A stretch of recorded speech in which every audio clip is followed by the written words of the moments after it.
মহার্ঘ ভাতা চূড়ান্ত, কার্যকর ও নবম পে স্কেল বাস্তবায়নের দাবি সরকারি কর্মচারীদের এবং অন্তর্বর্তীকালীন সরকারের পক্ষ থেকে মহার্ঘ ভাতার একটি বড় আপডেট থাকবে আজকের ভিডিওতে। সরকারি কর্মচারী সমন্বয় পরিষদ অবিলম্বে মহার্ঘ ভাতার এই দাবি পূরণ না হলে কিন্তু সারা দেশের সরকারি কর্মচারীরা কর্মবিরতি দিবেন বলে কঠোর হুঁশিয়ারি দিয়েছেন। তো দর্শক, আজকের ভিডিওটি আপনার জন্য খুবই গুরুত্বপূর্ণ হতে চলেছে যদি আপনি একজন সরকারি কর্মচারী হয়ে থাকেন। ভিডিওর শুরুতে আলোচনার পূর্বে আপনার কাছে ছোট্ট একটি রিকোয়েস্ট, অবশ্যই আমাদের চ্যানেলটি সাবস্ক্রাইব করে রাখুন। মহার্ঘ ভাতার এমন গুরুত্বপূর্ণ আপডেটগুলো সবার আগে আপনার কাছে পৌঁছে যাবে। অবশ্যই চ্যানেলটি সাবস্ক্রাইব করে রাখতে হবে। তো দর্শক, সরকারি কর্মচারীদের মধ্যে হতাশা ও ক্ষোভের সঞ্চার হয়েছে কিন্তু। তো দর্শক, কর্মচারীদের দাবিগুলো হলো দ্রব্যমূল্যের ঊর্ধ্বগতির কারণে ৫০% মহার্ঘ ভাতা দেওয়া, ১০ ধাপে বেতন নির্ধারণ সহ নবম বেতন কমিশন গঠন, সচিবালয়ের মতো পদবি পরিবর্তন, টাইম স্কেল, সিলেকশন গ্রেড, শতভাগ পেনশন পুনর্বহাল, মূল বেতনের ২০% বার্ষিক ইনক্রিমেন্ট দেওয়া এবং পেনশন গ্র্যাচুইটির হার ৳১ ৳৫০০ নির্ধারণ সহ ৫ দফা দাবি। তো দর্শক, এই বিষয়ে কিন্তু একটি বড় সম্মেলন হয়েছে। দেখতে পাচ্ছেন যে সম্মেলনের ছবিগুলো।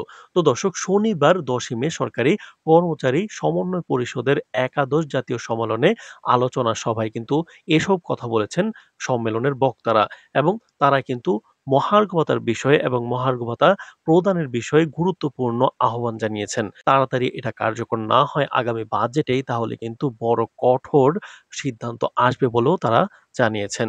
তো দর্শক, আলোচনা সভায় কিন্তু মহাসচিব নোমানুজ্জামান আল আজাদ বলেন, সরকারি কর্মচারী সমন্বয় পরিষদের ৫ কর্মচারীদের প্রাণের দাবি যে অবিলম্বে এই দাবি পূরণ করা না হলে সারা দেশের সরকারি কর্মচারীদের মধ্যে হতাশা ও ক্ষোভের সঞ্চার হচ্ছে। কর্মচারীদের দাবিগুলো হলো দ্রব্যমূল্যের ঊর্ধ্বগতি, যেগুলো আমরা প্রথমেই ভিডিওর শুরুতে উল্লেখ করেছি। তো দর্শক, সমাবেশে কিন্তু অনেকেই বক্তব্য দিয়েছেন দেখতে পাচ্ছেন এবং সবাই কিন্তু মহার্ঘ ভাতার প্রাপ্যতার বিষয়ে আলোচনা করেছেন। তো মহার্ঘ ভাতা চূড়ান্ত, কার্যকর ও নবম পে স্কেল বাস্তবায়নের দাবি সরকারি কর্মচারীদের। ২০১৫ সালের খ্রিস্টাব্দের পে স্কেল বৈষম্যমূলক উল্লেখ করে কিন্তু তারা এই দাবি তুলেছেন। তো দর্শক, ভিডিওর এই পর্যায়ে এসে এখন পর্যন্ত যারা আমাদের চ্যানেলটি সাবস্ক্রাইব করেননি, অবশ্যই চ্যানেলটি সাবস্ক্রাইব করে রাখুন। মহার্ঘ ভাতার সর্বশেষ গুরুত্বপূর্ণ আপডেটগুলো সবার আগে আমরা পৌঁছে দেব। তো দর্শক, সরকারি কর্মচারীরা সামঞ্জস্যপূর্ণ নবম পে স্কেল বাস্তবায়ন এবং ৫০% মহার্ঘ ভাতার দাবি জানিয়েছেন।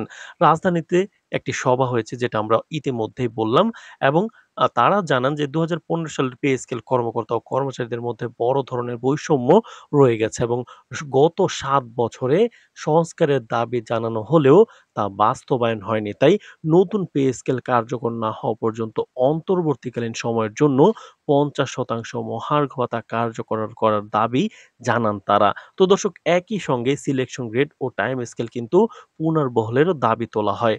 তো দর্শক, সরকারি চাকরিজীবীদের এই চাওয়ার পরিপ্রেক্ষিতে কিন্তু সরকার আগামী বাজেটে মহার্ঘ ভাতার বড় বরাদ্দের একটি আপডেট জানিয়েছে। তো খুব দ্রুতই আমরা সেই আপডেটটি পেয়ে যাব এবং আগামী বাজেটেই কিন্তু মহার্ঘ ভাতা কার্যকর হবে বলে আমরা সবাই আশা করছি এবং এমন তথ্যই কিন্তু পাওয়া যাচ্ছে। সরকারি চাকরিজীবীরা কিন্তু আগামী বাজেটের দিকে তাকিয়েছেন এবং আশা করা হচ্ছে তখনই কিন্তু মহার্ঘ ভাতার একটি বড় আপডেট আসবে। না হলে কিন্তু সরকারি চাকরিজীবীরা কর্মবিরতি সহ কঠোর আন্দোলনে যেতে বাধ্য হবেন এবং নিজেদের দাবি নিজেদেরই আদায় করতে হবে। আর ঘরে বসে থাকলে চলবে না। আশা করছি সরকারি চাকরিজীবীদের এই আন্দোলন সুফল বয়ে আনবে ইনশাআল্লাহ। খুব দ্রুতই মহার্ঘ ভাতার দিকে আমরা অগ্রসর হচ্ছি। তো দর্শক, পরবর্তী যেকোনো গুরুত্বপূর্ণ আপডেট আমাদের চ্যানেলের মাধ্যমে পেয়ে যাবেন। অবশ্যই চ্যানেলটি সাবস্ক্রাইব করে রাখুন মহার্ঘ ভাতার সর্বশেষ আপডেট সবার আগে পেতে।